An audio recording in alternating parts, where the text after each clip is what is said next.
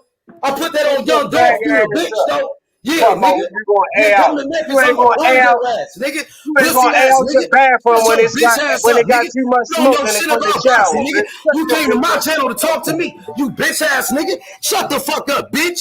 You don't know shit Poor about ass boxing. bitch nigga. Yes, Shut nigga. your Shut your fag ass bitch the ass fuck up, up. nigga. I'ma hurt your ass, nigga. Fag ass. 72-1, Let me Blackberry Code, Memphis, let me Tennessee, know nigga. when you Now show let your me know when you motherfucking face. coming, pussy. Show your motherfucking face, nigga. Let me know when you Bitch coming, ass nigga. pussy. Show your face, bitch. That's what I thought, nigga. I gave you my address, nigga. You ain't no G, nigga. You's a bitch to me, nigga. You straight pussy. That's why he quiet. And that nigga ran. Look at that bitch ass nigga ran. Knock that nigga out. Just knock that bitch ass nigga out. Pussy ass nigga. Ran, nigga. Just like I thought, nigga. You pussy, nigga. I just knocked the fuck out that nigga. Straight up. Bitch ass nigga ran, nigga. Man down, nigga. That's a knockout, nigga. That's a motherfucking knockout. Bitch ass nigga. You came to talk to me, nigga. Bitch ass nigga. You stuck to me. You my fan, nigga. Bitch ass nigga. Straight up, nigga. I just knocked that bitch ass nigga out. Bring your bitch ass back here, nigga. So I can knock you out again, nigga. Bitch ass nigga. 721 Godberry Cove, Memphis, Tennessee, bitch. That's my location, nigga. Now let's meet up, bitch. Tennessee. Y'all was having a good dialogue though, yo. I ain't even Bitch ass nigga ain't talking about shit. That's why he ran like a pussy. Bitch ass nigga don't know shit about boxing, nigga. Fuck wrong with you? Knock the fuck out that nigga. I feel like it was a good dialogue, but he missed. Nigga, that nigga don't know shit about boxing, nigga. I think everybody gotta leave Bob Arum to get their biggest payday, nigga. Answer that. Why TFO had to go to a purse bid? Why the fuck did Terrence Crawford leave? Why Terrence Crawford leaving Top Rank? All right then. I got a good question. Mayweather did the same thing, and Mikey Garcia, and Oscar De La Hoya. So I do got. I want to bring up Mikey. Mikey did leave Al to go to Eddie. He's not signed to Eddie though. He a network free agent. He just, you know what I'm saying? So he just floating around and shit. Yeah, he taking the biggest money. He taking the biggest money that he can get.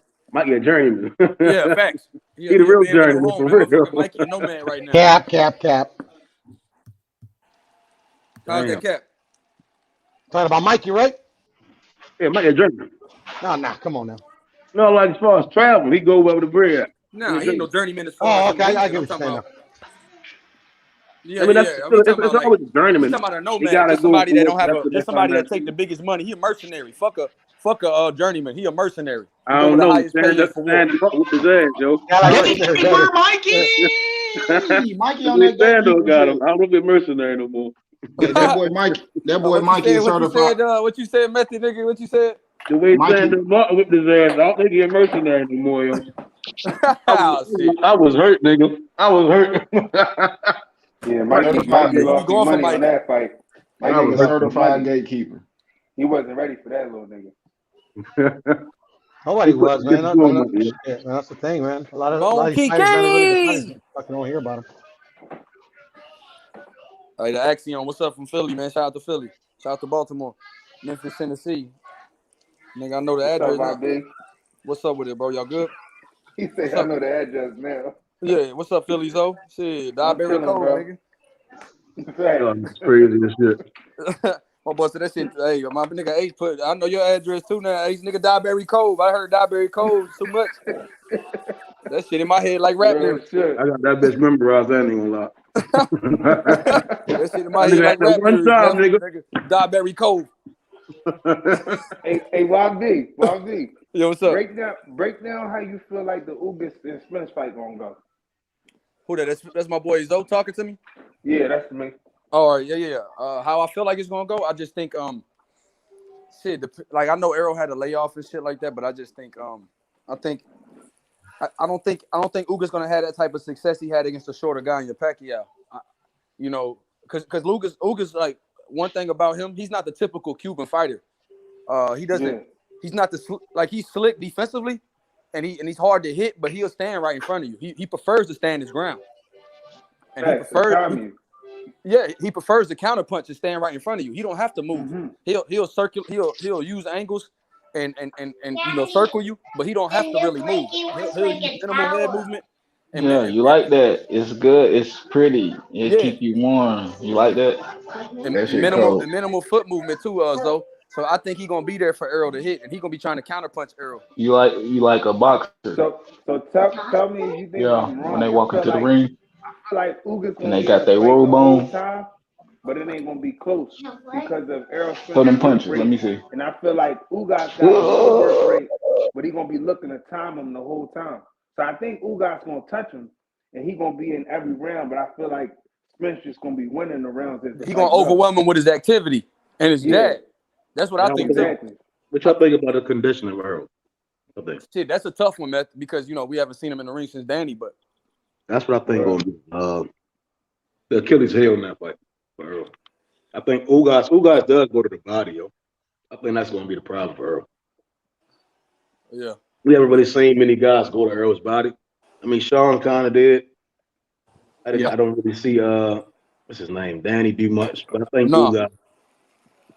Ugas. I think Ugas he'll be more smart about his punch selection Right. and head body, head to the body of Earl, and probably like Luis Ortiz. You said earlier, standing his ground. Luis Ortiz stands his ground. Not the more I think about it. Like the biggest, the bigger the Cuban, sometimes like they may stand their ground, and that's Right.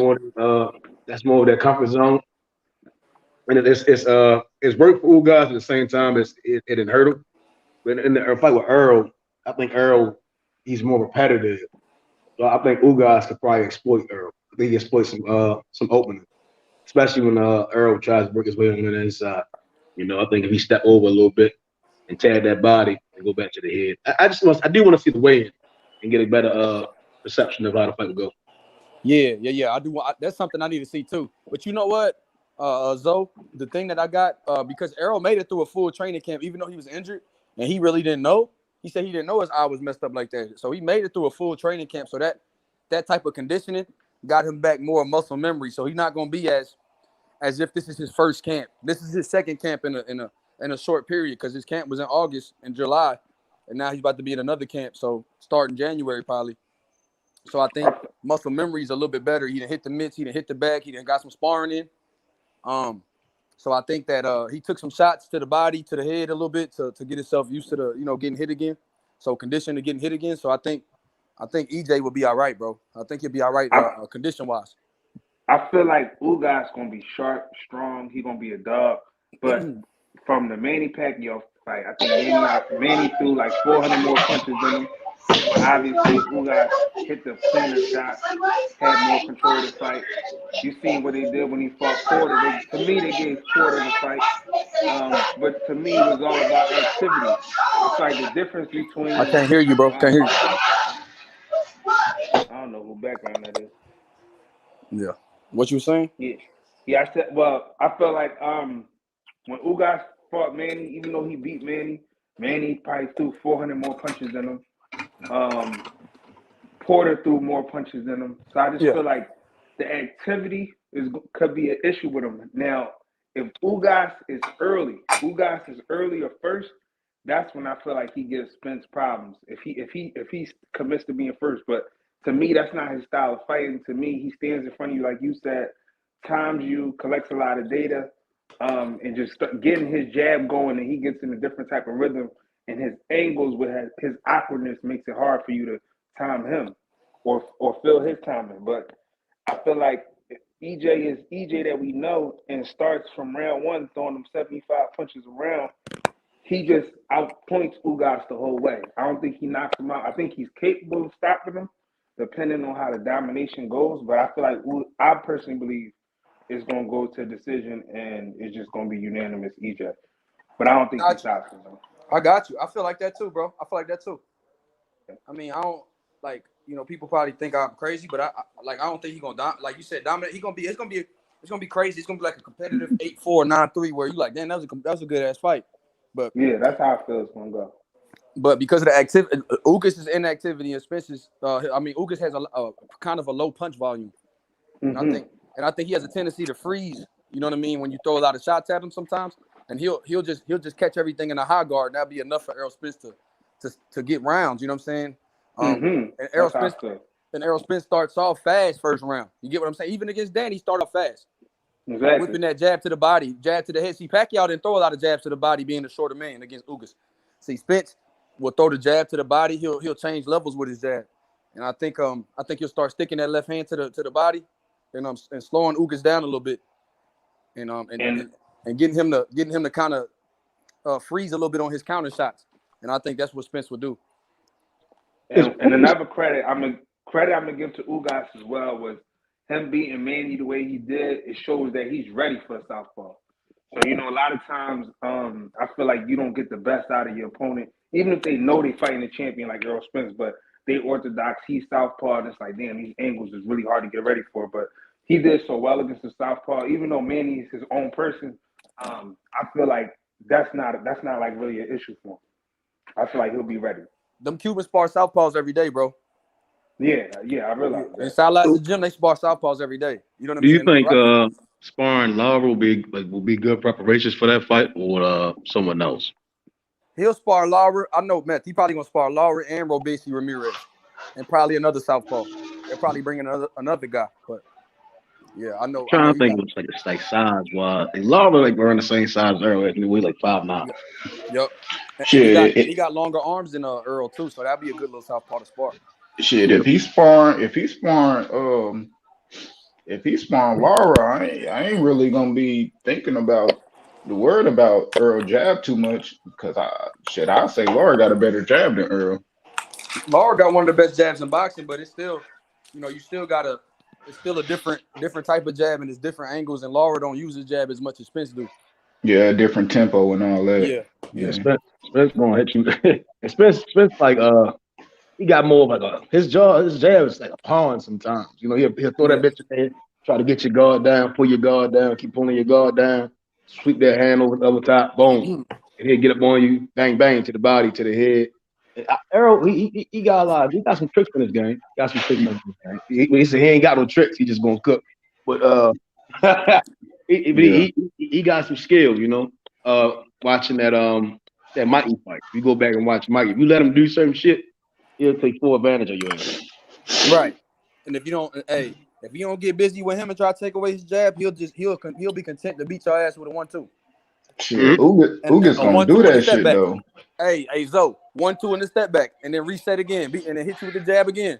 Step back. Yep. And then sit down, go to the body with the 2, and then just start working from there. He keep it, like you said, straight on, straight forward. And and then like you said, he'll step back. That's Spence's defense. High guard in the step back. Yep. And if he feel like you really can't hurt him, then it's gonna be really an issue. And that's one thing. I think Ugas got decent pop, but I think I don't know if like Spence got a messed up eye, right? But other than that, I mean, Ugas, he hurts people, but I don't think Spence gonna be. Not saying I ain't gonna think he's gonna be worried about his power, but I think if you can't hurt Errol Spence, he's gonna be on your ass. I wonder if Ugas will target the eye. I think that'd be one of my main game plans, targeting that eye, putting the hook forward. I got him targeting it. It is, but Earl fight with a rhythm, and it's always a rhythm. Earl, he always reset. If his opponent move a certain way, Earl will reset. So with Ugas being the counter puncher that he is, and I ain't never really seen like if somebody like Earl, him being so fast paced and shit with throwing a lot of punches, Ugas still gonna throw in the midst of that. So Earl having a high level of output is gonna make Ugas have a higher level of output because he gonna punch with Earl. And when Earl and taking Earl off his tempo. So that's kind of like a benefit for Ugas being as though a southpaw that I know that's gonna sit there with him. Danny was a good counter puncher, but I think he kind of towered over him, and Danny, he didn't have that output like that. I mean, let's use Kel Brook for an example. Kel for Earl, he was getting off first, and that kind of, I would say that disrupts Earl's rhythm. It'll make him he'll go into that high guard. But then I did see Earl begin towards that middle rounds when he started to take more control. He started getting off first, and Eric Kel would try to exchange with him, and it depends on the fighter in the sense. Like, again, Kel Brook, he wasn't the best defensive boxer, Right. And him being the counter puncher, I mean, he can't open himself up to some big shots. I mean, it comes down to it. But I did see Ugas and Sean. He sat there with Sean, and he'd throw bombs with him. It just seems like he gets a little too wide. He gets real wide with his uppercuts and hooks. Hell yeah. He do be wide as shit. He be wide as shit sometimes. Them counter punches to the body by Ugas be serious too. Like you said, he just on counter punch to the head. He'll throw that mean ass uppercut and left hook to the body when he's sitting there. Yeah, and Sean Porter. Remember, Sean Porter wobbled that nigga Ugas. He did. With a counter shot too, and shit. I can see Earl doing that same shit, especially knowing Earl punch harder than Sean. Right. I don't think there'll be a stoppage based on the Lamont Peterson fight. I think just trying to judge it off the Lamont Peterson fight. Lamont was a good boxer, and I think Ugas could have beat him. I think I think it's a 50-50 fight. It comes down to Errol's conditioning. And if Ugas to stay calm, the fight is going to go to the pocket. You're going to get in the pocket, and I think it's a loss to really work with Ugas to shorten some of them punches up. Shit, Right. it'll be a banger, Because Shit, that's what Earl want. Errol going capitalize. Short Yeah, punches, put it back away, turn them, boom, boom, move them again. It'll be a good fight. Ugas pivots. Pivots well too. Pivots well too, man. He pivot. He don't evade though. Like he won't like it.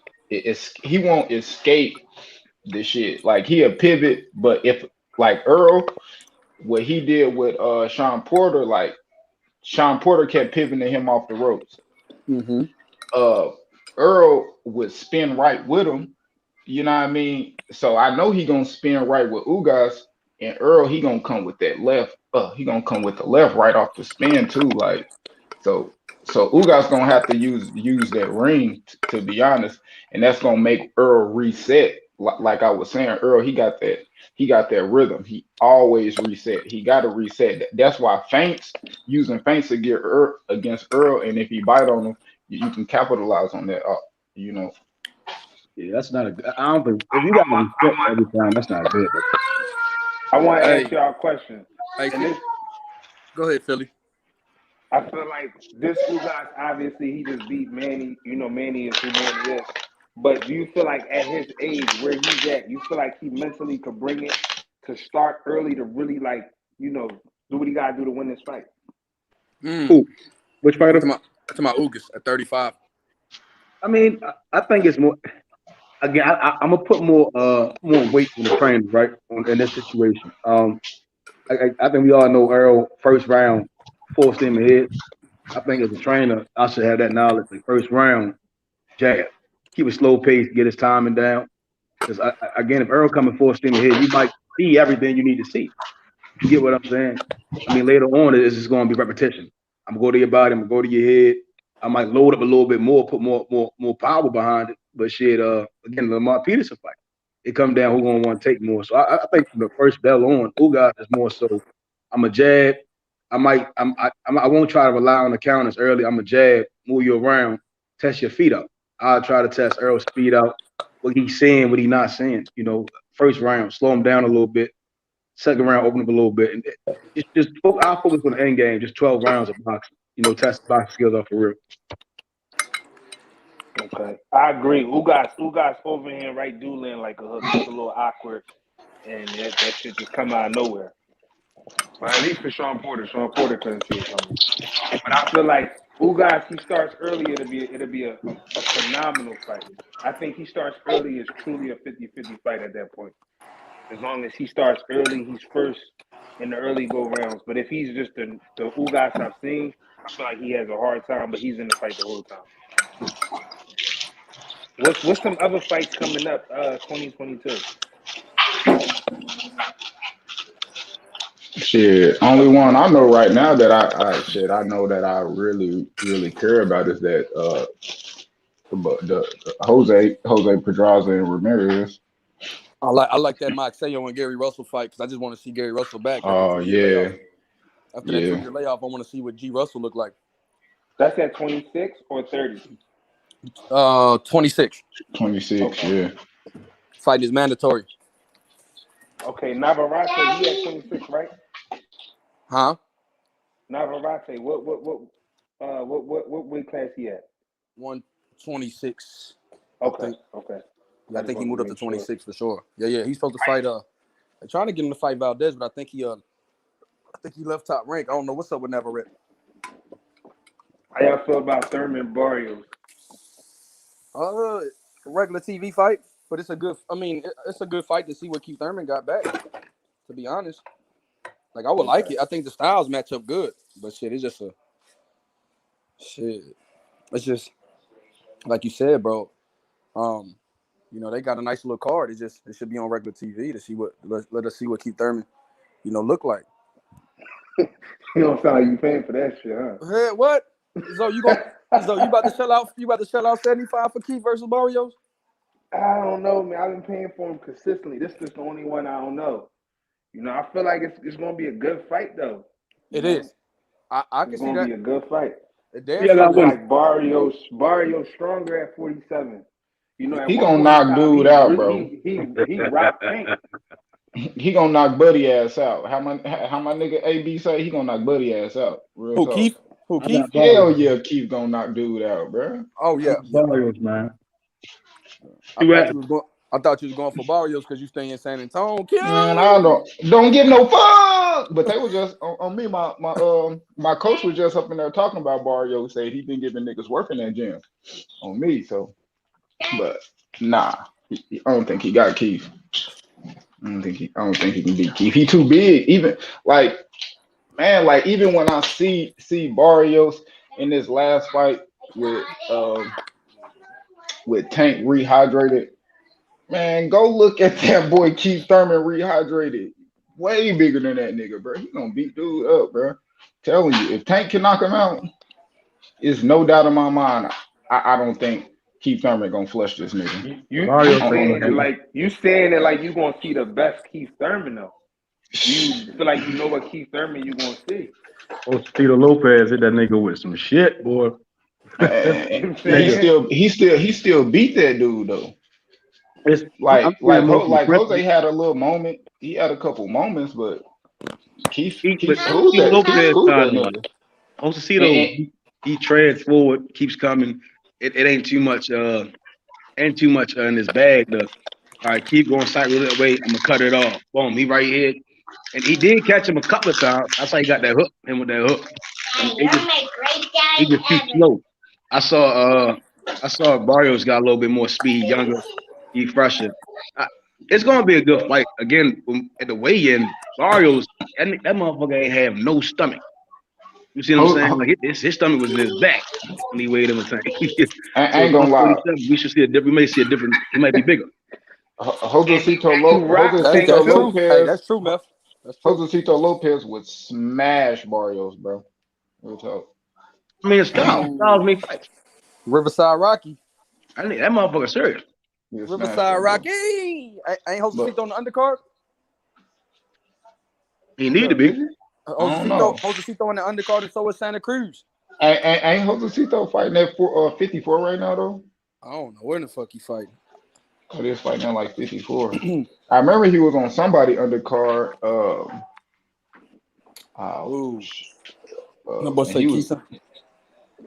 My boy Bonky keeps say Keyshawn Davis versus Shakur Stevenson. Fuck. Ooh, I don't think we gonna see that. We ain't gonna see that. I ain't gonna lie. I ain't trying to see that.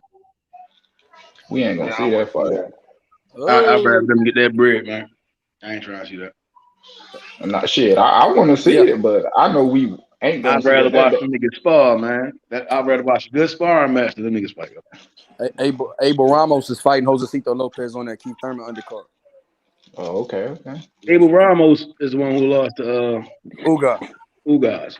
Yeah. Who did Rashidi Ellis beat? They be recycling the shit out these niggas. I'm gonna slide out of here. I'll be back later though. All right, Philly. What you said, Q? I said they be recycling the shit out these niggas. Yeah. Leo Santa Cruz making his first fight since Tank, I think, on this card. He been trying to get some work though. Every time you see Leo, he said, "I'll fight this guy." He want back in. Who? Leo Santa Cruz. Mm-hmm. Man, Gary Russell been hollering about that nigga so long. He don't really want no smoke. We'll see. He don't really want that smoke. Leo. Hey, Gary gotta get past Maxeo, man. Yeah, it'll be a good fight. I ain't gonna lie. I think Gary Russell gonna get him. I ain't gonna lie, that nigga. See that nigga Gary Russell working out, that boy looking strong. Yeah, he did. He do look. Hey, I seen some of that sparring session he had that he posted. That shit was good too. He looked pretty good. Wow. Can't doubt that nigga. He good. But I see him. I kind of see him like Thurman. Like he probably like them. I ain't gonna lie. They got a pedigree, bro. And on that with them niggas got their chest. You know, Thurman niggas don't like how he talk. He be doing like little fugazi shit. whatever, I guess. But He said King was strongest when he had his ponytail. That's facts. Oh shit. Ponytail. Or Danny Garcia. I mean Angel Garcia called my boy Ponytail. I thought Danny was gonna beat him. When I first seen it, I was probably shit. That was probably one of the first. That's the first fight I started watching. I came back to boxing. I'm like, damn. I saw them before the fight. I'm like, Danny gonna beat this motherfucker. He talk too much. Keep talk too much shit. Danny gonna beat his ass. Yo. Keeping up there first round, just blaze his ass. First 2 rounds, blaze. Oh shit, this nigga in trouble. Yeah, I mean, he talking about came out, got his respect right away. Mm-hmm. Who the bombed on Danny Garcia. The keep got a Danny chin. glove almost hit the ground on some shit. Danny got a good. Danny chin is crazy. yeah, Danny got a good ass chin. Yeah. See, y'all think Danny can fight at 154 with his chin? Not against I mean with Jamel, right? He ain't got no lateral movement to beat no damn Jamel. You know, Jamel gonna load the fuck up on him, hit him in his shit. He could beat a team on that nigga. You see what I'm saying? You can't sit there and take no shots from Jamel like that, and you know, like they gonna have to call the fight. Right. I see Jamel like really just beating the holy shit out of Danny, yo. He damn so could. Put Danny Garcia in that bitch with Rosario. Let's see. That's a nice little fight. Little fight. I fuck with that Danny and Rosario fight. That's a nice ass fight. Style wise. That's a big motherfucker. Yeah, keep, you know what I mean? See what's up with him. See what Danny got up there. You know, a motherfucker that can't take nothing to the belly. Shit, you can see, you know what I mean? But then again, he can fight a little bit. So, shit, I want to see what Danny do. But I ain't gonna lie, I think with Danny right now, it's just all about the fight. If that nigga can make a couple mil, he'll fight him. At the I end don't of think the he'll day. fight Rosario, yo. Rosario too big for him, yo. That's a big that motherfucker is you. Nah, I mean, I don't know who he'll fight, but I mean, like, he'll fight somebody at 40, 47 or 54. I don't think he completely stuck on, like, 54 is where I'm moving up to. It depends on the bag, huh? Yeah, it just depends on the bag. Tony Harrison more so, I don't know. Tony Harrison outbox that nigga, bro. From the outside. He would, but Tony ain't been looking the same though, kid. We got to see Tony back. I think Tony's just fighting for a payday too right now. He got to get the right paycheck. He'll come back. Yeah, I mean that's kind of what he said in this interview. He said he's not just fighting for chips and shit. He wanna, the money makes sense. He'll take the fight. Man, that's how all them niggas talking. But at the end of the day, like, I don't want to hear that shit, nigga. Just cause you lost, nigga, you doing all that extra thinking and shit about your career. Where my birthday keep at? Yeah, my boy Danny G. Nah, I like Tony though, bro. Tony got a good style. I think 154, bro. Lubin, like you said, Lubin's still a sleeper. As long as he don't fight Jamel, he cool, yo. Mm-hmm. If he stay away from Jamel, and I say that shit with sincerity, man. Stay the fuck away from Jamel Charlo, yo. Like, he got him. He got his number, yo. It's I thought Jamel beat him the first time. You know, he ain't got the chin, to take the punches. And Jamel going no. If Jamel could beat Castano, ain't nobody gonna beat him. You see what I'm saying? Right. Ain't nobody gonna beat him. Unless. Go ahead. What about Lubin and Fondor? A mess. If Lubin get in the inside, he'll knock him out. Lubin gotta get up under him. If he stay behind that jab, it'd be a long ass night. Because Fondor, we just had to work with some power, straighten that right. We see off with that, get that right hand going, throw that bitch down the pipe. He probably could hurt him. We see that Lubin chin is not the. He do the money dance every time he get hit, yo. He do. That nigga do the money dance. He did it against Rosario too, like you said. Every time that shit look crazy, yo. I thought Rosario was gonna knock him out. He just got wild. If Rosario to stay calm, he'd have knocked him out. Yeah. Hey, I saw that shit too, man. He damn sure did knock him out. He said he lost control. He got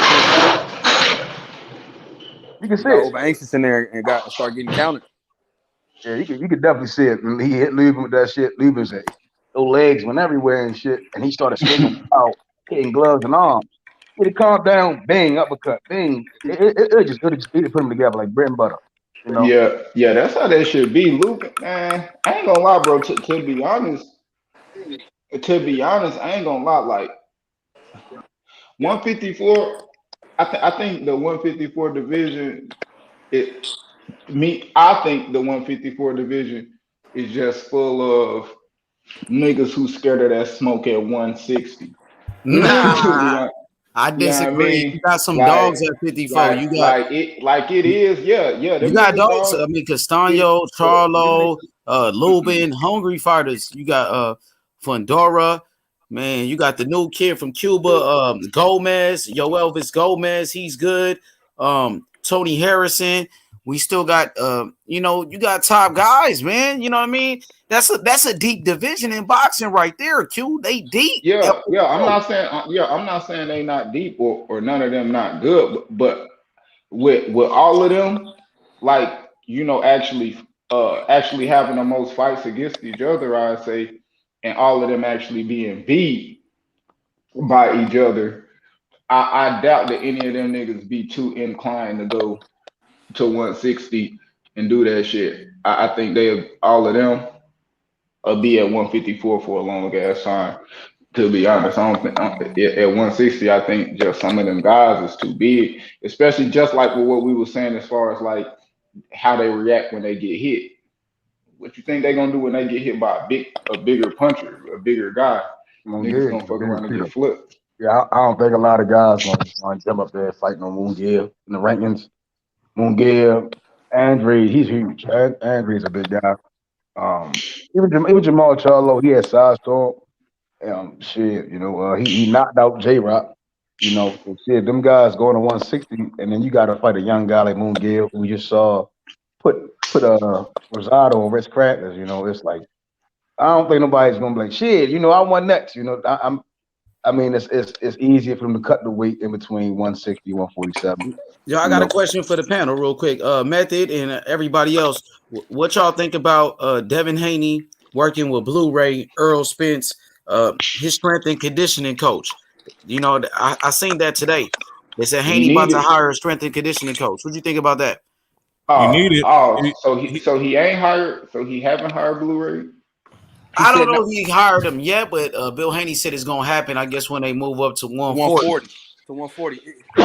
I'm gonna tell you something. I think that it can't hurt because he needs to be able to develop some kind of, I don't know, some level of physical strength and some level of power, if anything else, And if you got to get a strength and conditioning coach to tighten up the efficiency or to increase, what your least best asset and attribute is, then that's not a bad idea. But do you think he hired the right guy? Is Blu-ray the right guy? That's Errol Spence, a coach, and you don't like Errol Spence, right, historian? So you might not think that's a good move. I don't dislike the dude. You a hater? I just see you in the comment section. That's not hey, Ugas gonna knock out. You said Ugas gonna knock out Earl, bro. Ugas, he's not a knockout artist, bro. Yeah, you don't have to be a knockout artist. Man, one guy Ugas knocked out. Abel Ramos. Yeah, but it's the big boys now. I'm saying name one guy Ugas knocked out, historian. Could you? I can't name. I mean, if you're talking about, you can't name one, but you think he gonna knock out Errol Spence, man? Oh, I think because Errol Spence eyes is fucked Errol up. Spence ain't never even been dropped before, man. You tweaking? Yeah, no, I'm not tweaking. I'm being honest. Big ain't never been dropped before, man. You must still be drunk from yesterday. Big I'm drunk from yesterday. Drunk. I'm drunk from yesterday night. Yeah, you said big 5-4 God. Yeah, you sure did pass out out of nowhere. That nigga was drunk in a skunk. Who did? I think you was, because you disappeared. No.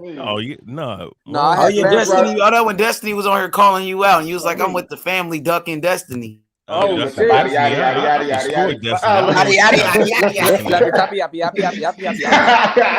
I ate her alive. You understand? But anyways, yada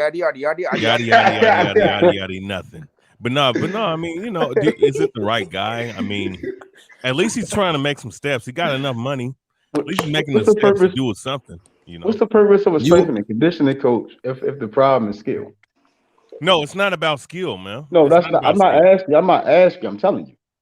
Oh, Okay, talk go to him. ahead, Method. Tell Cook him. on that, Method. Don't You tell ain't that good nigga, enough. Mel. Don't talk to that nigga, Mel. Uh, Hey, BH, I don't think. hold the mute I button don't think. down. I don't I think don't if need the to. I don't strength need and to hold the mute button down because we strength can and conditioning has nothing to do with we Hold the skill. can What mute we are you can button talking down, about? Method. You already Hold the mute interrupting button him, but down, You guys are Method. let funny, Method bro. cook. No, Let strength and Method cook. conditioning You has already nothing to do interrupting with him. developing skill. It has everything to so developing your conditioning to go I'm along with not the physical. asking to go Go. back I and don't give a forth with fuck you. I'm what you're telling you, right? asking, Method. I don't give a I'm not. I'm your saying I'm not opinion. asking you. I'm Is basically saying I'm telling you, yeah. what it is. You know, when you got Bozy Ennis out here, right?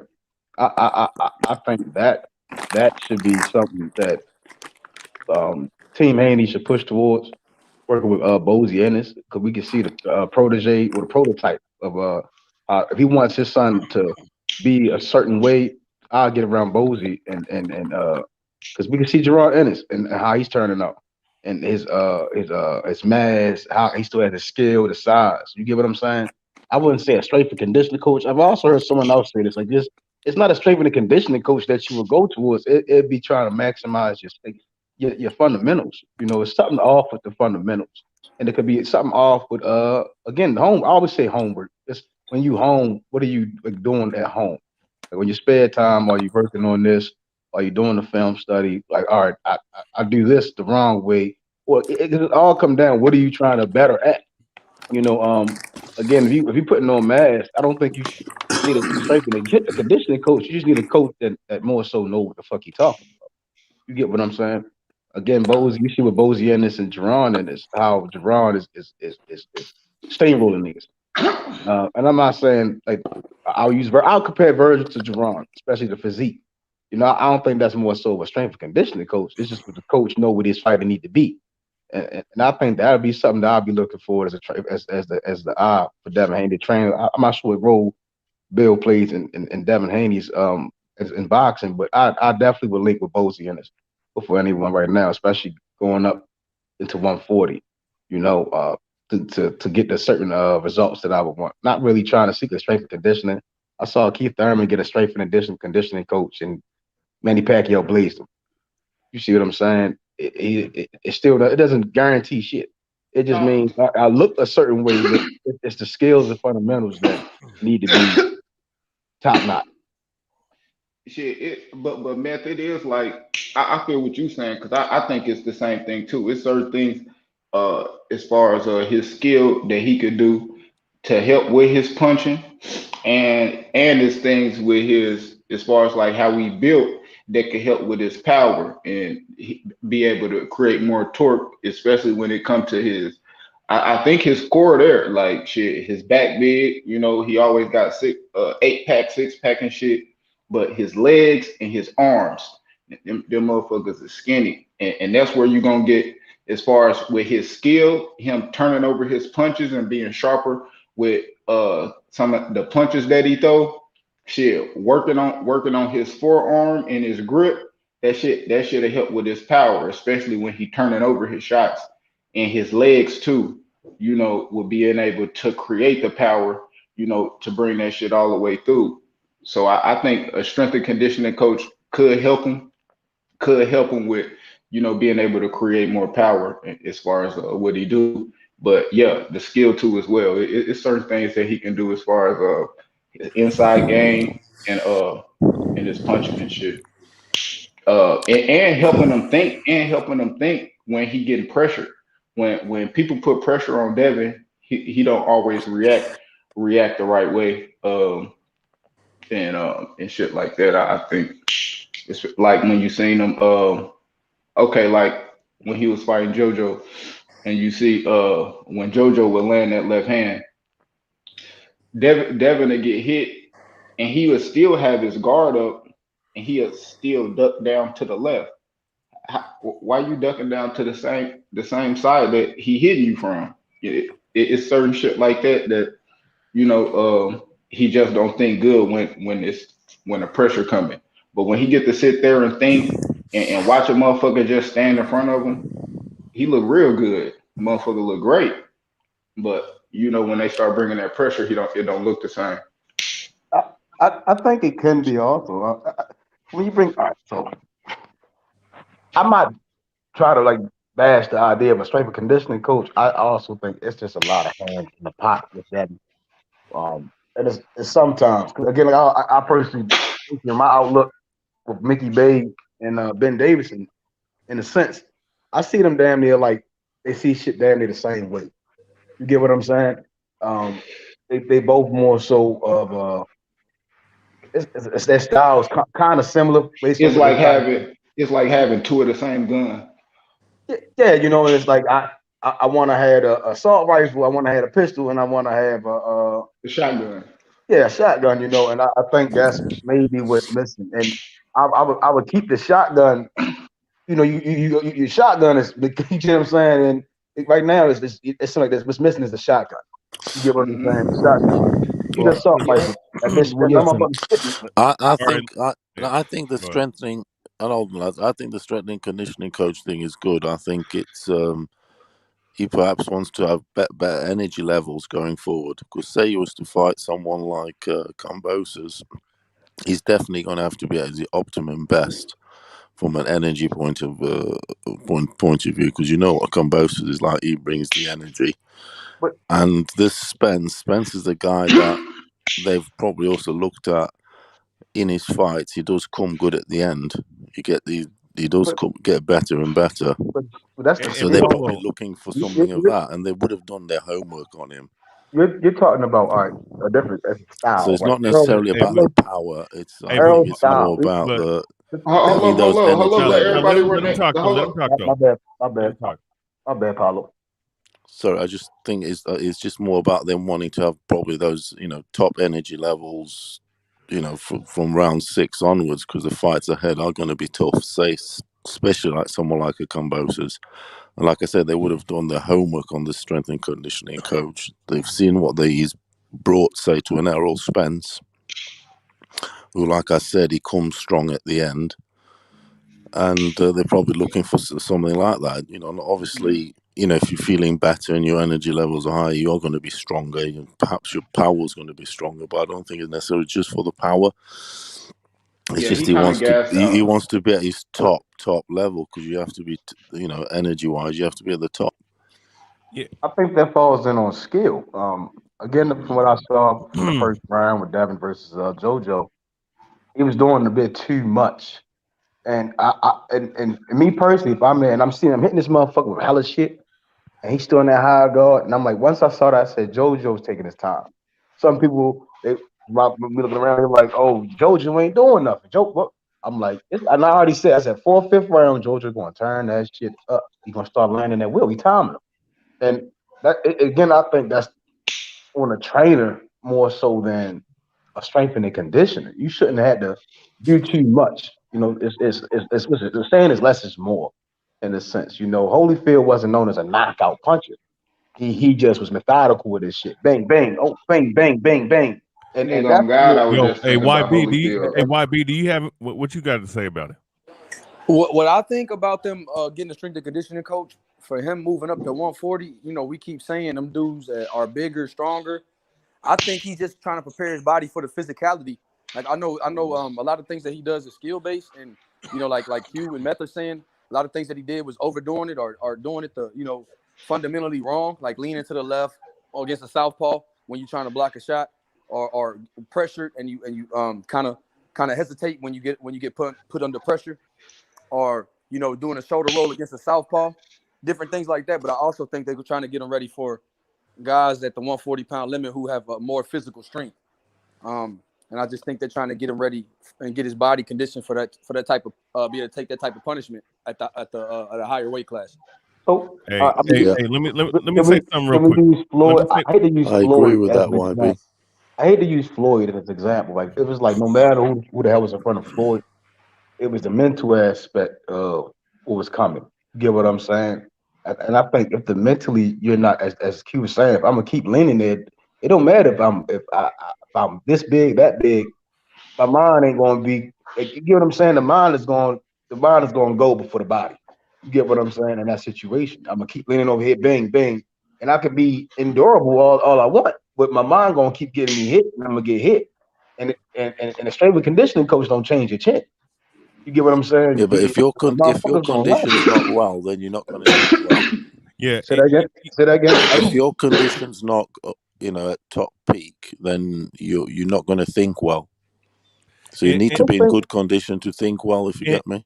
And also too, and real quick, let me say something real quick about it. They both work together. Let me Those say two, the something about this. condition and the mind. Let me I think make a point about it Devin's though, real issue quick. is more so is his fundamentals, because I've seen the fundamentals go out and that's why I'm more so leaning. It's the train, and I'm not trying to bash Ben Davison or Mickey. I just think it's the eyes behind him. He's not fully equipped for what may come there. I mean, I believe he can be some of the guys, but I think when it goes further up again. I think he has great conditioning as far as size. I mean, I think it can come naturally. Again, he's only 22. I just personally think it may be the trainer, because again, the trainer should recognize certain things and be working on these things. That's what I see with Tank and Calvin Ford. But this Here's what I'll say conditioning. about it, real quick. Here's what I'll say about it. Yeah, there are some flaws. He has some skills. He has some skills and whatnot, but he does have some flaws. I mean, I think we've all seen them. He is pretty much a sitting duck for overhand punch, whether it be from the southpaw or from the orthodox.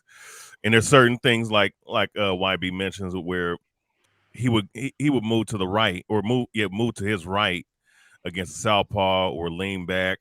There's certain things that I've seen that he has good head movement, he has good footwork, good hand speed, but I think having superb skill, nah, I wouldn't say that. I would say they're good, but there's flaws right there. As far as the strength and conditioning aspect, I mean, yeah, he has good conditioning, but if you want to exert enough power and enough force, right? That's crazy. Listen. It's What I'm trainers. saying. That's the trainer's fault. It's not But here's the thing, though.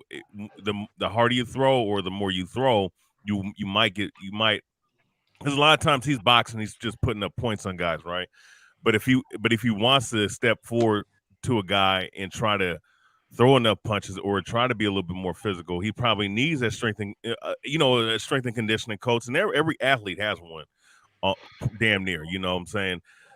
If you need, if you're going to do that, then you're going to have that conditioning to exert that kind of force throughout 12 rounds. So I wouldn't say. I would say this: it's not going to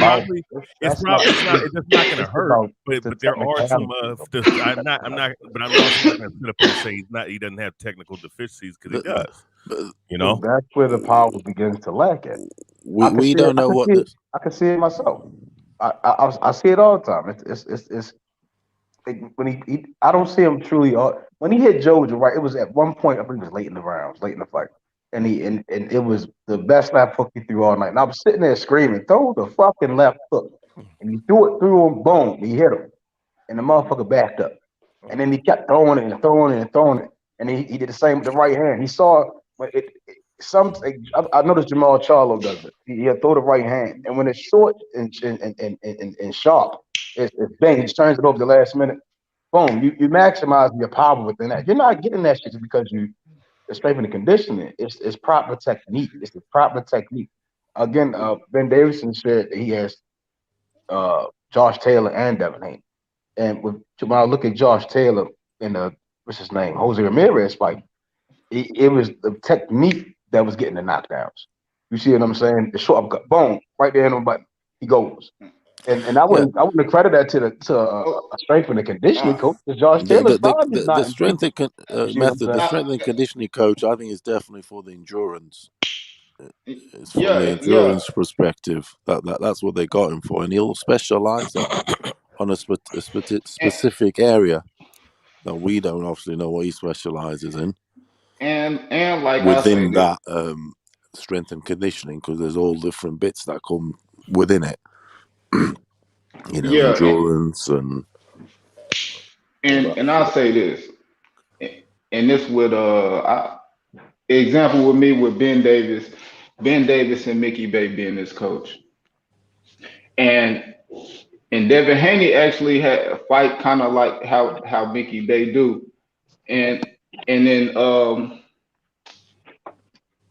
in the Tyson Fury Wilder fight, the first fight when Fury had figured out he could beat Wilder, when he said after he had got up from getting knocked down in the 12th round, and remember he fired Ben Davis after that fight because Ben Davis didn't figure that out.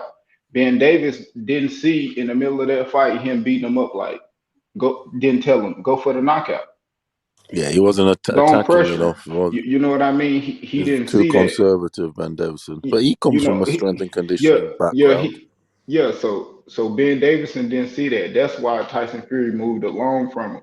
Is certain things that he didn't see in like certain fights. And Mickey Bay. Remember Remember he was beating the shit out of John McGlynn and then he got his ass knocked out.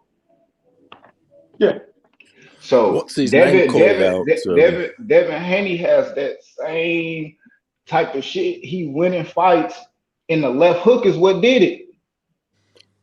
Boom, he get hit, and he just gets wobbly legs and get laid out. So it's like cute. Do you remember Freddie Roach was in the corner for that fight? He's the one who called out Ben Davison, wasn't he?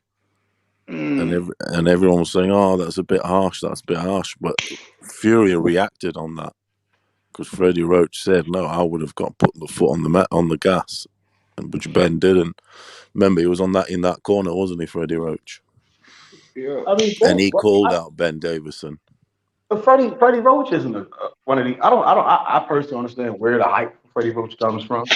I'm not saying he's great or not, but he's quality. Obviously, he is quality. He a good coach. He a good coach, but he never built a fighter. Yeah, he get I know fighters what you that's mean from already that. good. But I would say he knows enough anyway. Yeah, you know. You know what I'm saying? He knows.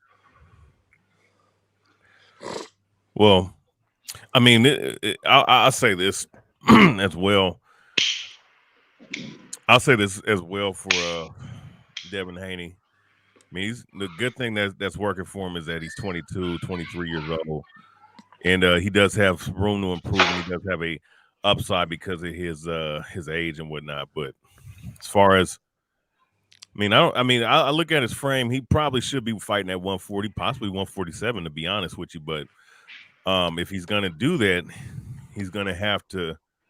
And who knows? It might be a good thing. You know what I'm saying? Because sometimes a fighter tries to fight at a certain weight class and thinking that they have the size advantage, and there's certain things like fluctuation wise that's jamming their full physical capabilities. You know what I'm saying? So maybe if he moves up to 140, 147, he could hit harder. Who knows? But I doubt it, because if you have natural power and if you have the physical strength, it's already going to be there regardless of what age or whatever.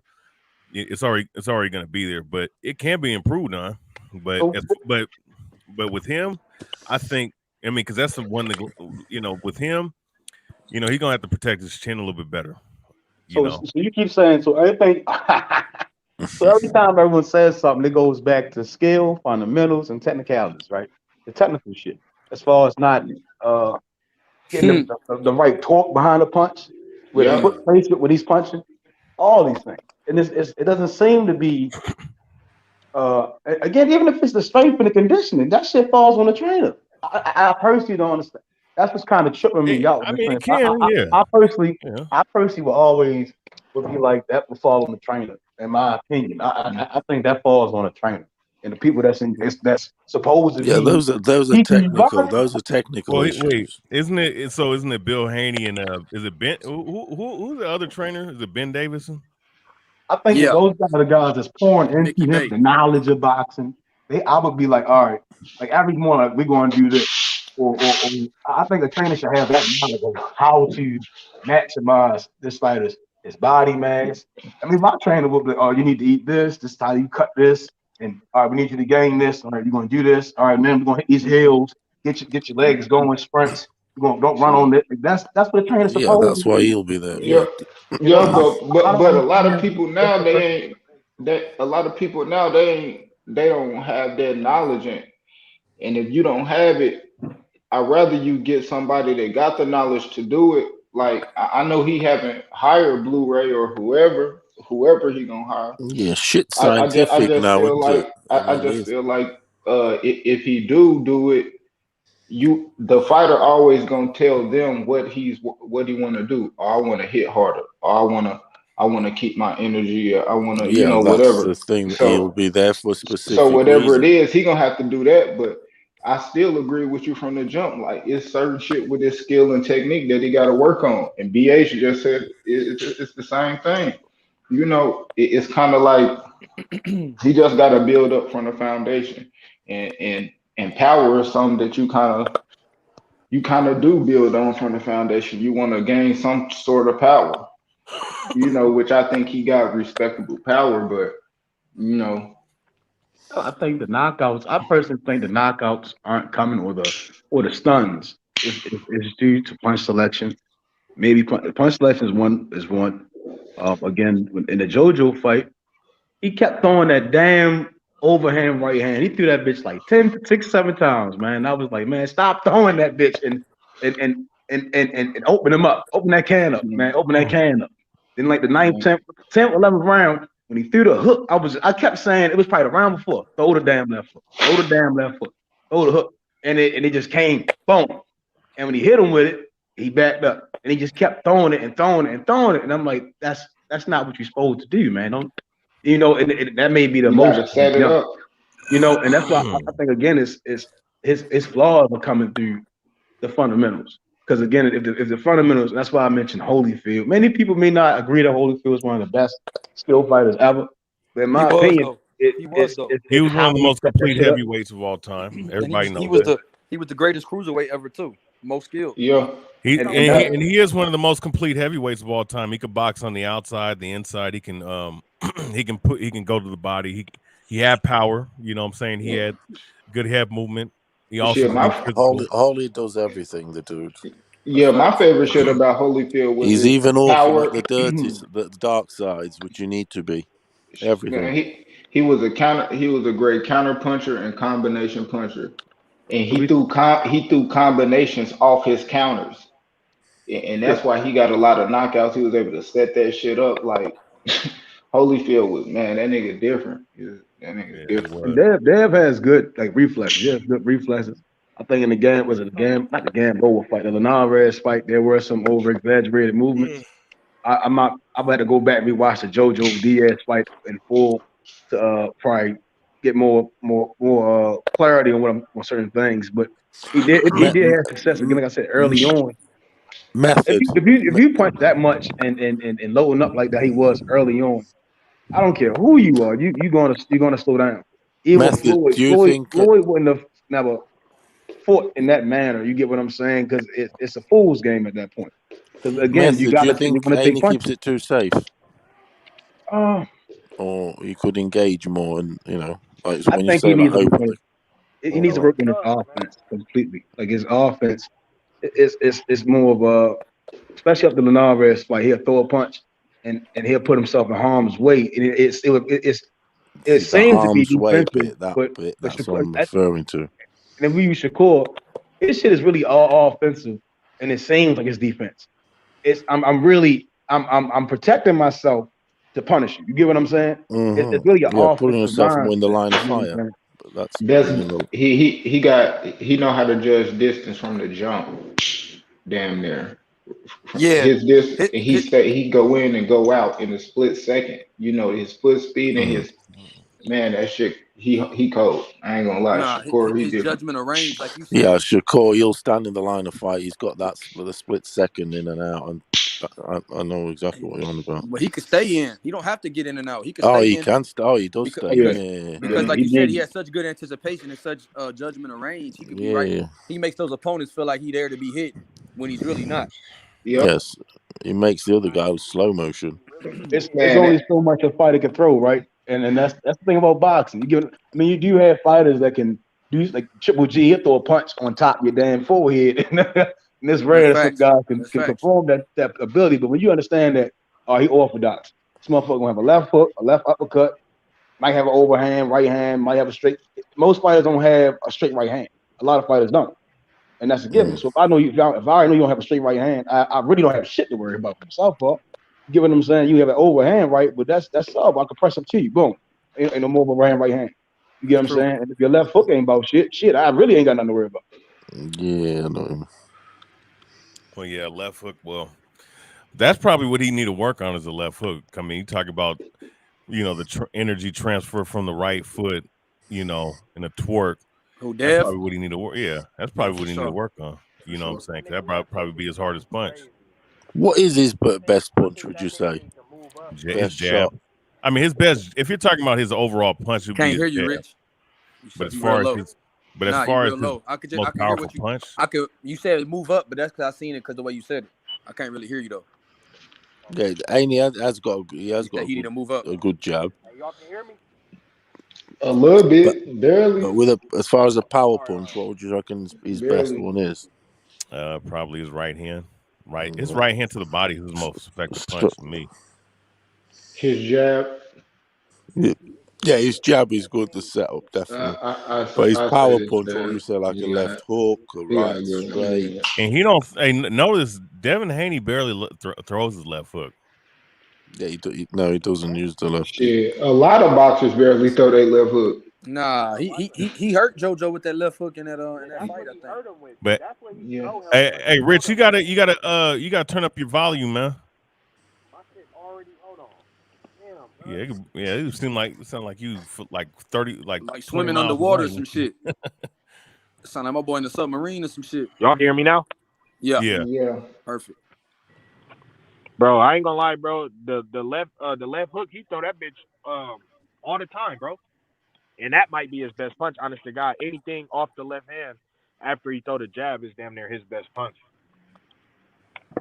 Yeah, but That nigga barely throw 3-punch combinations. Yeah, he be just setting stuff up and just None of throwing them punches. niggas. That's why I'm like Lomachenko, like Lomachenko and Kambosos is like, them fools are really the only ones I'd be like, damn, them fools really throwing combinations. Punches and bunches. Yeah, Yeah, there 4 ain't. like Yeah, you know fights. what's crazy? I 3, mean, 4 T.O. fights. Yeah, T.O. Tank, Devin Haney, those guys. What's his name? Richard Comey. Trying to think who else is in there. Well, I guess you could say what's called throws combinations, but he tries to barrel his punches. Speaking of Isaac Cruz, but outside, yeah, he'll throw some shit. He'll throw some shit. but he don't throw. He won't. You'll never see Yeah, him. but not like Yeah, not like what I'm talking about. Like, yeah, like they really. like that nigga Lomachenko was hitting Kome with 8-punch combinations and shit, bro. Yeah, he Oh was. God, bro.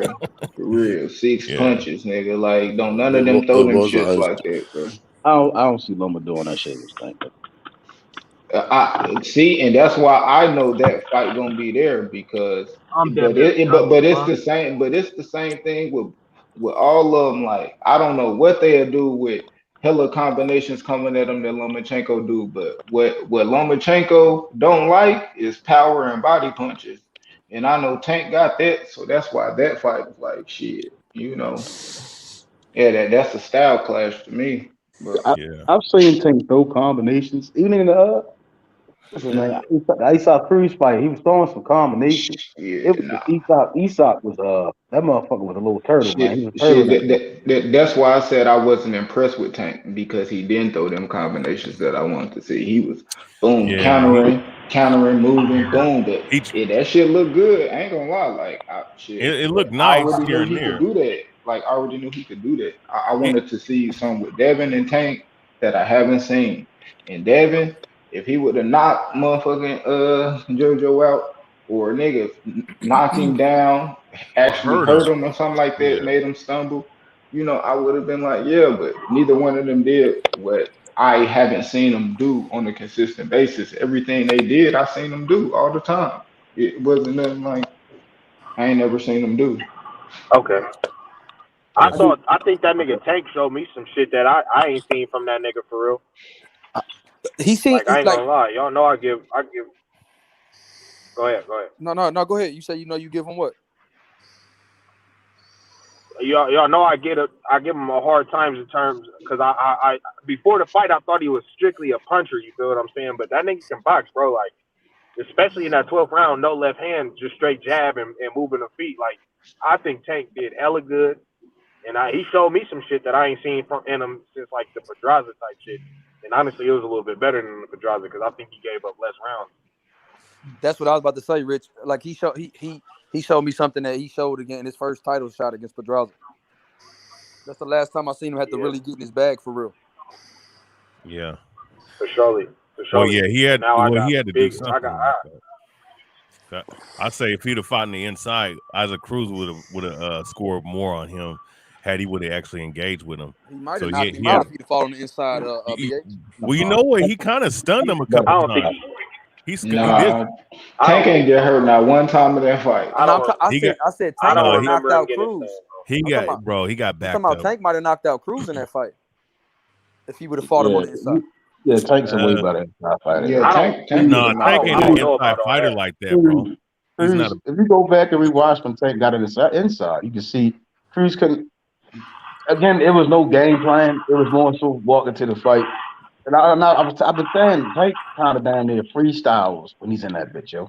And Cruz, if there had been a game plan and knowing, all right, he gonna come in this motherfucker like a turtle, and you open him up, you open them can of worms up, you know. Because again, he was biting. You can see he was biting down fully, getting hit, holding the gloves to the temple, trying to keep his equilibrium.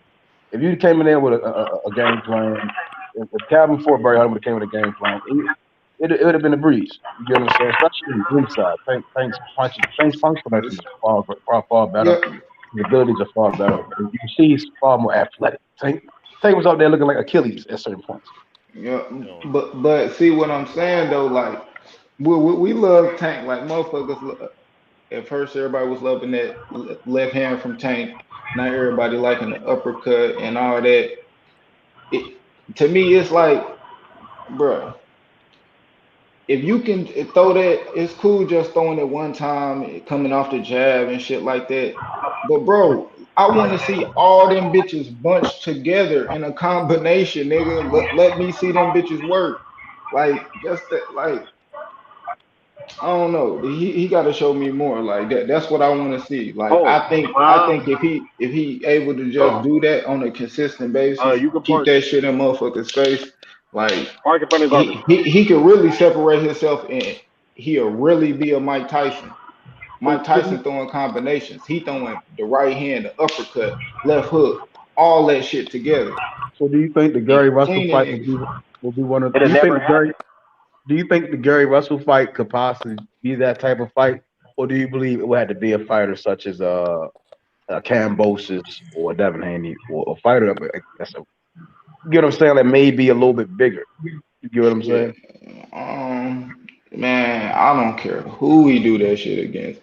Let me take that back. I want to see him do it against somebody because he got that's who he got to fight. He got to fight somebody. But I just want to see it. At this point, it got to be. It's a lot of people at 135. So shit. So I said that because if we look at Gary, right? I think Tank is going to just like two tap Gary, like hit that motherfucker 2 times and stun him, you know. And we may not be able to see the full arsenal, you know. I think Gary kind of bit off more than he could chew. I want to see it still, but with a guy like Kambosos, I think you see that he can be hurt. The motherfucker, he can be out on his feet and he can be caught. I don't think Teal has the ability to catch him. But with Tank, I think with Tank and Kambosos is there for a combination to land. And I think again, a fighter like that, we may see, we could see it out of Kambosos. Lomachenko especially. I think with Lomachenko, I think definitely Tank would let his combinations go on Lomachenko. He wouldn't really have to load up. It just touching him. And then later on, I could just bang, just throw 3 of them on you and get you up out of there. Shit, yeah, shit. I think he needs to work on his goddamn conditioning too.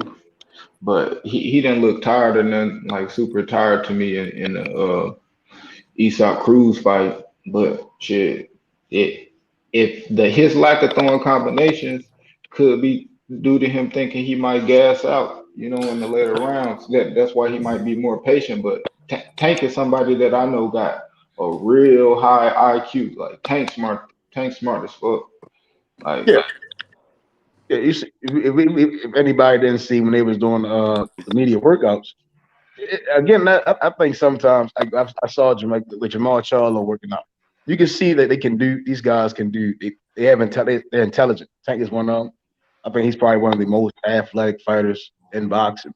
Bar Terrence Crawford. I think Terrence Crawford is one of the most athletic, and Tank is one of the other most athletic fighters in boxing.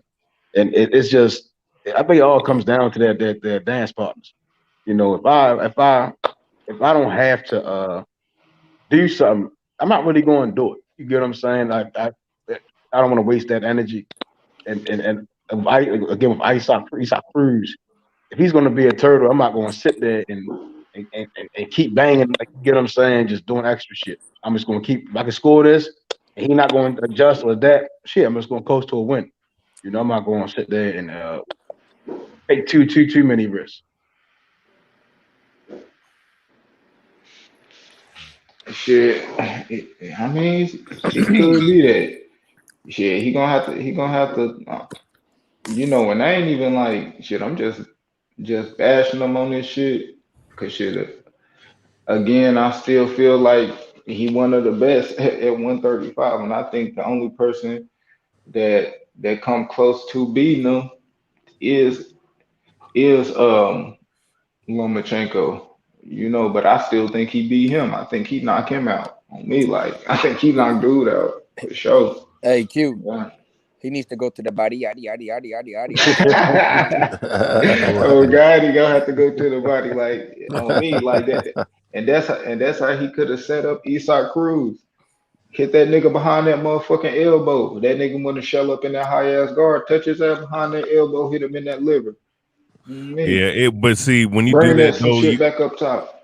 but we trying to throw body shots against a midget like that, and that's what he is compared. You know what I'm saying? You're gonna open your up for shots. That's why you saw for the Tank Davis. hooks. Yeah. He And coming then off the pivot though. That's what I'm saying. He was spinning that nigga. Yeah. So I'm coming off the pivot doing that, bro.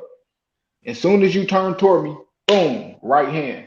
Yeah. Left to And the he'd be liver right hand, punching boom. down Come with something else. well You know what down. I mean? Like that's how it gotta come. I done seen so many motherfuckers do it. I done seen Evander do that shit so many times. Tony, I seen motherfuckers do that shit so much, bro. You know, and I know he could do it. I'm like, why the fuck he don't do it? You know, but I know since as far as everybody else that I seen him fight, you know, previously, I knew he ain't have to do it. You know, he was just using this IQ just to set up the knockout. You know, he see the punch there damn near in the first 4 rounds. Now all he gotta do is just set it up. But At the end of the day, I think it's a great move by him. They clearly see there's something they can improve on, and they've gone and get their man. You know, a guy that obviously has been with Spence. That's is clearly proven. They'll want that, you know, anything to get that extra 1 or more %. shit, And they're going to need it. He's going to need it also. who you think had the biggest year next year at 135? Oof. There's 5 contenders, so it's hard to predict, to be honest. Man. There's 5 contenders for that. Nah, I don't mean even as far as like getting belts, because I know like only 2 people holding belts right now. So I Yeah, I just get mean that's like why I I just say if mean there's like the 5. best fights, biggest fights, you know, knockouts, performances. Who you know who you think predict gonna have it? There's going to be at least 5 of them. I mean, Loma's still going to be fighting. Haney. We've got Kambosos. We've got Ryan Garcia coming back. No, he is coming back, isn't he? I know. In Big April. Ryan. So he's going to have a couple of fights. So he's going to try and do his thing. King Ryan. What's the other dude? Skipping on. Queen Rye gay as hell. That nigga sweet, bud. That nigga don't get no he is airtime on the sweet. block. No cap. Nah, He's he is got sweet. I ain't gonna lie. he's got a left hook. That nigga sweet, bro. I No, don't but give a damn about that weak ass left hook. That nigga was he ran from Fortuna. You think so? Hell yeah. I know so. We saw it happen. That shit happened in real time in front of everybody. Oh yeah, he did. Yeah. I think, and the cool thing is, he has the talent to beat Javier Fortuna, man. But he weird, man. He a Was weirdo, fucking bro. scared. Hey, That's what I'm saying. Had the talent to beat him and ran from him. Yeah. Good buddy. Adi. Hey, but nah, Q, I ain't gonna lie, bro. I done seen Tank knock niggas out. I done seen Tank knock niggas out plenty of ways, bro. But I don't think I've ever seen that nigga use his feet that good, bro. He was using them feet, bro. He showed me everything I didn't see. Cause like on God, I was thinking like if this nigga Tank had good feet, then that Santa Cruz fight would have been a lot simpler for him, and probably would have got him out there a lot easier, bro. But he for surely showed me what I was telling niggas before the fight, bro. If he don't got good feet, bro, he might get his ass ate up. And I still believe that. If he didn't have good feet in that fight, he probably would have got ate up. So I think Tank is legit, most definitely. I think his biggest I detriment agree. though I is do agree. His the boxing skills. output. I He agree don't with really you. throw hella punches. His boxing skills are underrated because with focus, power. I do agree. He can box because he's had so many knockouts. He ain't really have to hit like Leo Santa Cruz with like footwork and all that because he seen he had the uppercut from the third round. No cap, I was at the fight. Soon as I seen him throw that bitch, I'm like, shit. I told my homie, I said he gonna knock that nigga out with the uppercut. On me, he was losing a couple rounds, all right, just getting touched up. That's what I want you to do. I want you to think that motherfucker jab working, and that's how you gonna win a fight by out jabbing me. I'm gonna come from under that bitch. I'm gonna punch you in your shit, and that's what he did. Same shit with Barrios. Barrios was a little bit harder because he was taller, a little bit more range and more weight. But he did the same shit to him. He just set it up. He didn't really have to do it. But it been fights. He used, we Someone's seen got him their use the radio on. footwork, and then even with like how Tank throw his uppercuts. He don't Radio. he don't sit there and throw his Radio uppercuts. Gaga. All we Who got the hear radio is on? Big boy. That's Tell rich the shit. game. Radio Gaga. Yeah, but Richard, I'm not gonna say tired. Turn that off. Oh, Rich, mute that you shit. think I'm gonna not do anything while you on this fucking line? Sound like your girl in the car. Good What's up, Big lord. Rich? Yeah, she ain't about to do nothing while you on that live. You're His Good girl in the lord. car. Got the radio turned up.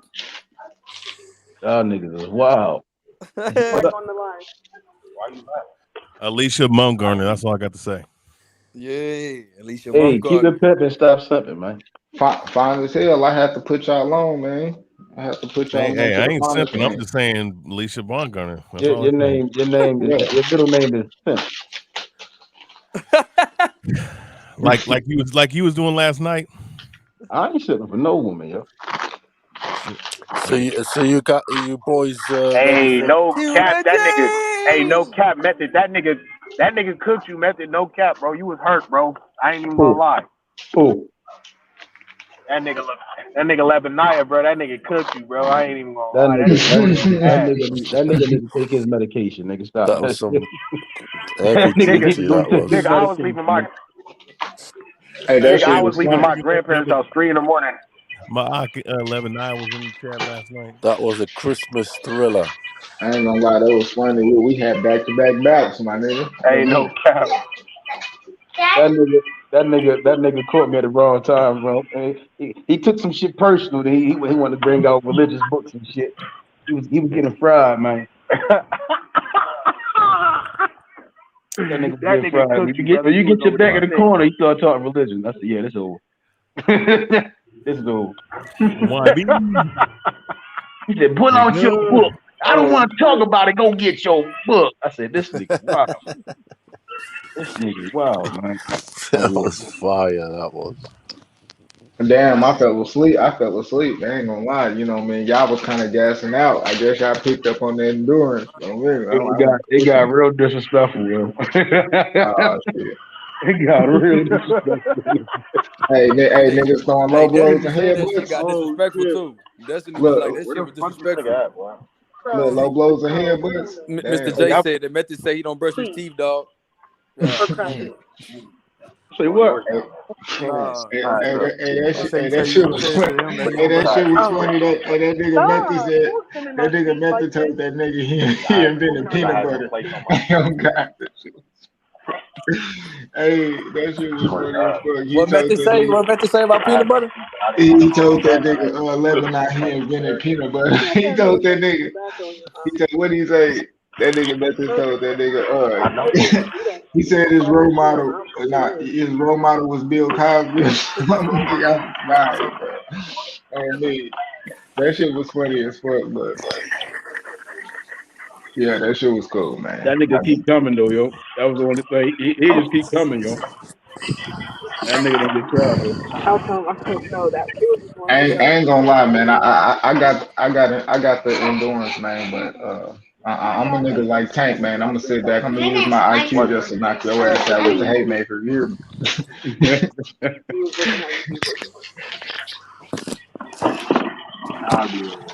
You know, man, he told that nigga to cam up. That shit funny as fuck, man.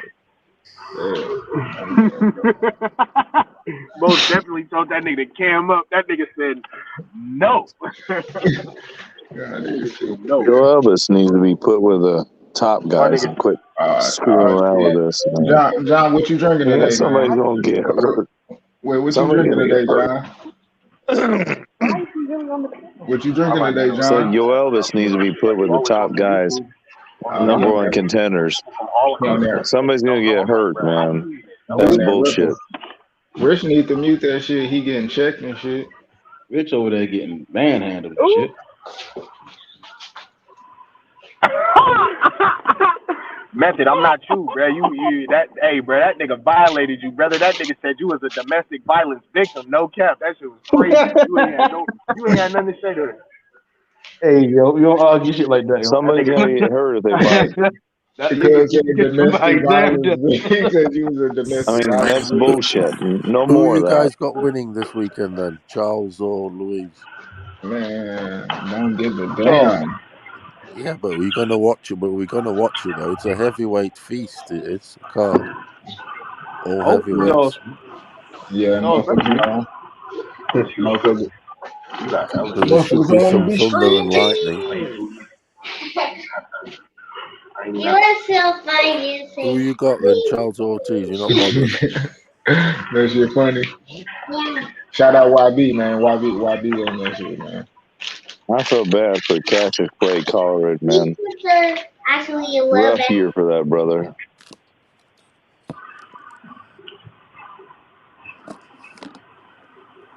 You what, Jonathan? Yeah, Cassius Clay, man, he got ripped off on that PFL like semifinal. He should have been in the finals. He probably wouldn't have won the finals, but then you throw him against some guy that should be the champion and get his ass knocked out in the first round, and his brother dies in the same year. That's tough.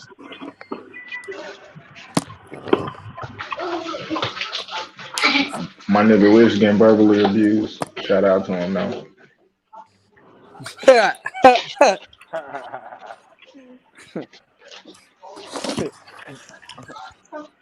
Hey, y'all can hear me? Yeah, we heard her. We most definitely can hear you.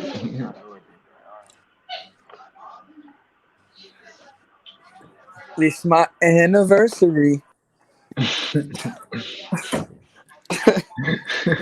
Made for you and me tomorrow. Hey, why me? The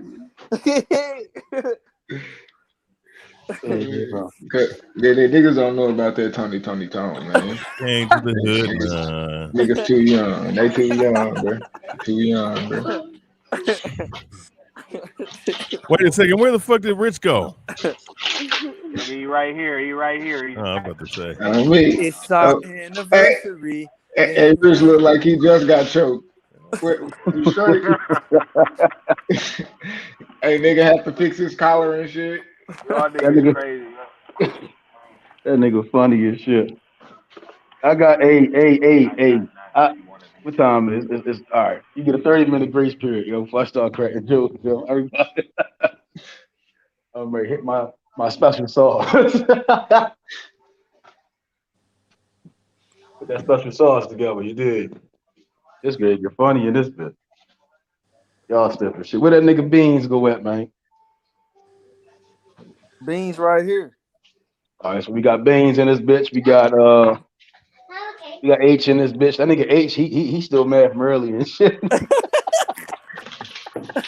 Stop Hey, yo, every he was cold giving Memphis, H the Tennessee, nigga. Get your ass with nigga. Fuck you, bitch ass nigga. Get off the Hey, PVC, nigga. You a bitch. Who that nigga H was arguing with? My boy Best of the Bet. He was like, faggot ass nigga. That nigga H ain't been back. Hey, H mad as fucking my. That nigga He said, nigga, nobody watches your channel. You on my channel. Get off my dick. You love my style. Oh, Oh me, off my dick. hey, OB Kerr hit him with that knives on my mama. Nigga, you love my style. You subscribe to my channel, nigga. You can't watch me. You on my deck, nigga. Oh man. Yo, that nigga was crazy. rolling up on 4 blunts. That nigga calming down, yo. That nigga was mad as shit. That nigga came out of nowhere, yo. Them niggas was chilling. I said, what the fuck? Hey, this nigga, he said, I will beat your ass, nigga. And Method was like, yo, y'all was having a good dialogue, yo. Y'all it was a cool dialogue, yo. That shit jumped out of nowhere, yo. Oh Hey, my no, God, wait. damn. Wait, I thought you said it was that nigga Method. Who was it? No, it was it was Best of the Best. He's another Baltimore. He from Baltimore though. Yeah, his Baltimore accent is stronger than mine, yo. That's a strong Baltimore accent, yo. I ain't gonna lie, nigga. I ain't never heard a Baltimore accent stronger than yours, nigga. That's Nah, hey, run that playback back, bro. Best of the Best shit was getting there. Especially when he was mad. He was like, you know what BWI is, nigga? He said, bring your ass up there too. Yeah, it's hard to duplicate that shit, nigga. I don't hear that shit. You get what I'm saying? So when I hear it, I'm like, damn, this nigga country is shit. Niggas like, nigga sound just like that. I'm like, hell no. Hey, hell no. He said that nigga country is shit. That nigga country is shit, yo.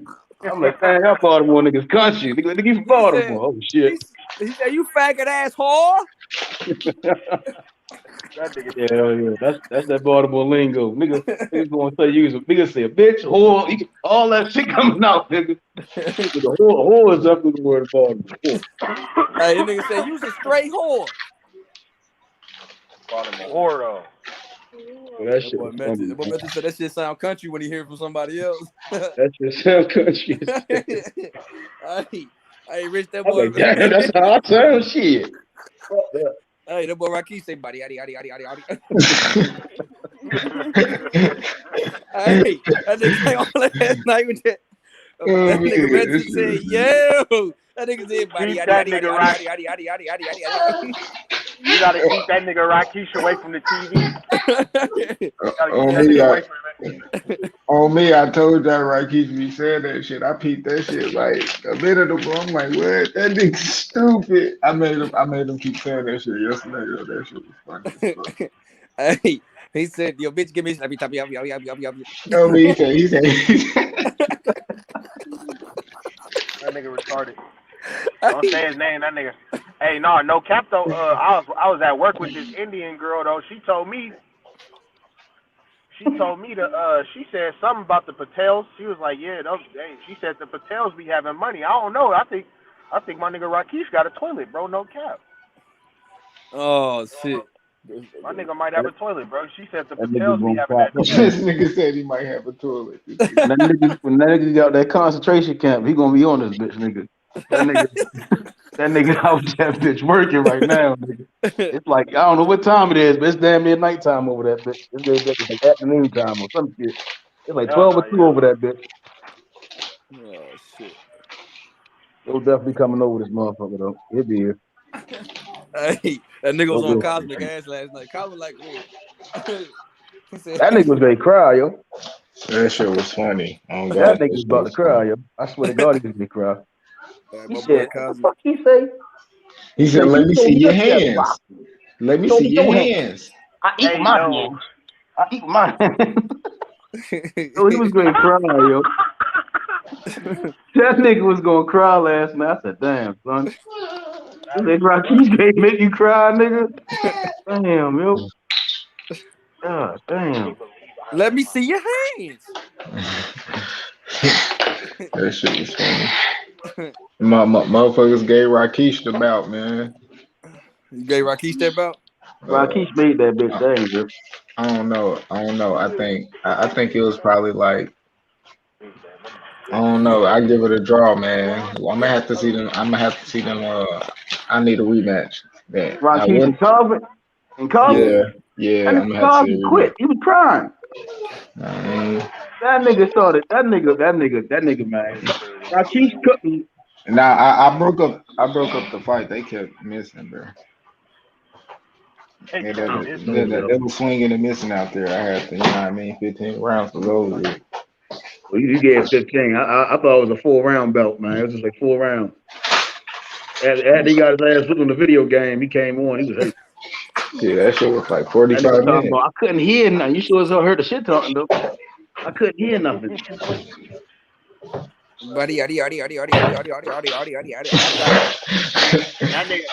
That nigga Bean's a master impersonator. That nigga Beans be impersonating niggas. So. That nigga Bean still couldn't. What you making us some cereal? I still can't. Hey, Rich, that accent hard than the bitch.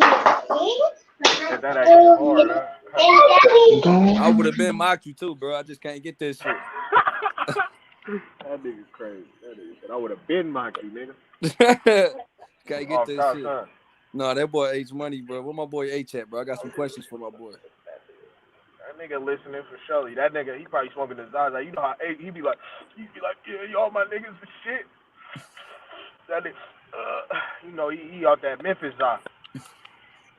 Meet me in Memphis, nigga. I'm gonna do you Memphis style. On Young Dolph, nigga. Oh, hell no. That's what nigga said. I promise you. I promise you. Word to Pooh Shiesty. Hey, nigga was threatening best of the best, crazy. But like, you ain't finna talk to me like that, whore. Best of the best. Yeah. Hey, Mr. J, couldn't watch a Whitey story. T.Y. Rakeem tag team champs, man. T.Y. don't be on here no more, Mr. J. That boy. That nigga T.Y. got that nigga T.Y. man.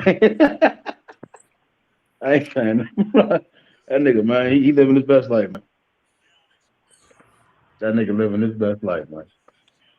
I mean, I ain't talked to T.Y. in a minute. I need to go say something to that nigga today. Oh shit. That nigga get into a bag, you hear me? That nigga get into a bag. Hell yeah. I ain't gonna crack no jokes. It's still too early, man. Oh shit. Hey, I'm waiting. I'm just for the God. I'm waiting. That nigga. Hey, yeah, I'm holding that bitch so bad, yo. I'm holding that bitch, yo. Oh shit, that's so funny to me. Yo. Hey, hold on. I'm finna bounce. Hey, Q. Damn, I can't hear. Hey, Q. Yeah, I'm here. Hey, Q. I'm from Baltimore, man. You know. Shit. Here goes the story. You don't know, you don't know shit about boxing yet. Who the fuck is that talk? That's the historian. Yeah. Historian want that smoke. Nigga named Brian and shit. Nigga, yeah, you damn Nigga right. named Brian. Barnes, nigga. You said what? You know exactly, man. Look, I Brian can't hear Barnes, you. Say it again. look me up, cuz. I can't hear you. Say it again. You heard me, boy. You fading out. Say it again. I'm fading out. You guys can hear me? No, we can't hear you. Say it again.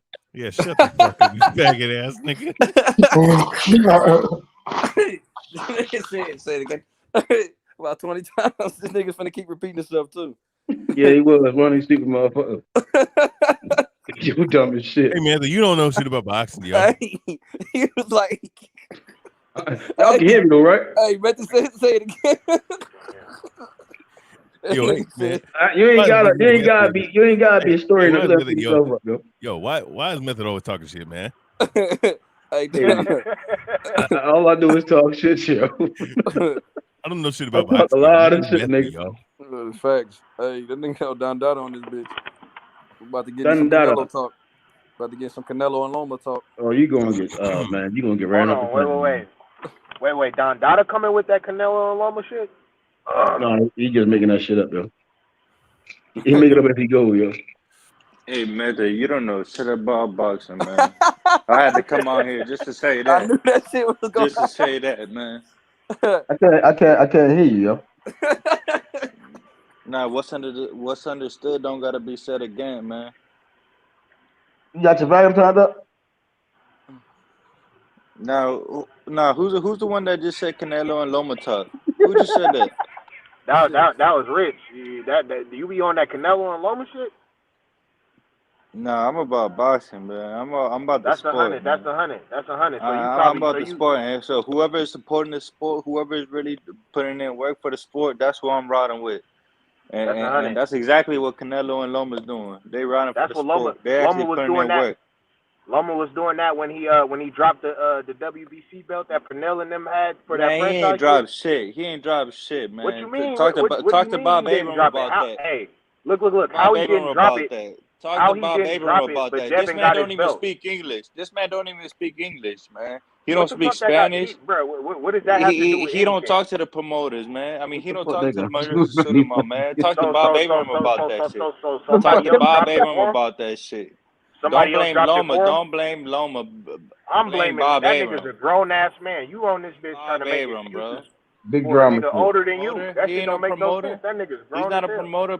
Blame Bob Abrams. Talk to Bob Abrams about How we gonna blame Bob Arum for shit that Loma did? He the promoter, right? Yeah. Promoter, right? Nah, that nigga Loma's Exactly. his own man, bro. A promoter can't make a nigga do shit. We know that the promoters run the rule boxing, man. At the end of the day, bro, you said you was sticking At up the for end of the boxing day, and you have to be a promoter to talk to the sanctioning body. Yes or no? no, literally. Yes, you can't. You have to. You have to be. You have to That be. nigga You have to Loma be was a practicing sanctioning. That's just That's what false. Mauricio. That's why I That's just just caught you what up in your lie. Mauricio You said have when he to ran be. out of bullshit to say. That's what Mauricio said when he ran out of bullshit. Nope. Because That's literally in false. I already writing, just caught you in your lie. You have to be a promoter to talk I to the can't lie. sanctioning I body. can't lie. I can't lie. That is a lie. You have to be a. I can't lie. You have to be a promoter to talk to a sanctioning body. Oh, for real? So what about Yeah, the you have fighters to. that? What about the fighters that? Name one fighter that pulled the strings, except for Mayweather or Canelo. Big drama show. Big drama. You have to be a fucking promoter to talk to a sanctioning body. Big drama. That nigga You have to be a promoter to talk to a sanctioning body. So anything that goes on with every boxer, you want to blame their promoter. The promoter is the one that talks to the sanction bodies. I thought we all knew that. Well, why Mauricio Suleiman didn't put the blame on Bob? Why he put it on Lomachenko? Yep. Lomachenko's team, but who's Lomachenko's team? Bob Abrams. Bro, like I said, he didn't say That nigga Bob threw Bob Arum. under the bus. Bob Arum is Lomachenko's promoter. Look. Right or wrong? He didn't say, right or wrong? Look, He's even when Lomachenko's promoter. Canelo did that bitch ass franchise shit, he didn't say like, Oscar De La Hoya got at us we're about not the in the franchise. Boy He blamed Scouts. it on Canelo. Boy Scouts, you over here playing Boy Scouts, man. Yeah, no, shit. you We're over not here. in the Boy Nah, Scouts, look, man. cause You you want came that on free here capping, smoke? dude. Nah, be quiet, man. Hold on. Who calls the shots for you on here Lomachenko? capping, bro. Lomachenko ain't You calling no came on. fucking shots. Look. You came on here capping, bro. You said I stand up for I'm boxing, and I'm I'm keeping about it who a I'm buck about with who pushing everything. the sport. You said I'm about who doing the right shit in the sport, and you over here having to defend a nigga, bro. I'm This not nigga's old defending as hell. nobody. You I'm just keeping defending it him. a buck with everything. Who You're not the one keeping that nothing a calls buck, Loma bro. shots? Loma don't You're not call his keeping. own All shots. right, hey, look, hey, if Loma so stand up, then Shots. why is he Bob not Abrams called the hey, shots. all right, that's We all know that. All right, Bob Arum called the shots. That's cool. All right, now, if Loma was so stand up, why is he not a champion and he's not trying to fight champs? Why he's not a champion? Why he's not? He just lost to a champion. He just lost to Tio. He can't be a fucking champion if he just look, lost. Loma has no belts, right? We can both agree on that. Obviously. Yeah, okay. So why is he fighting back-to-back fights against non-champions when it's a champion hurting for fights?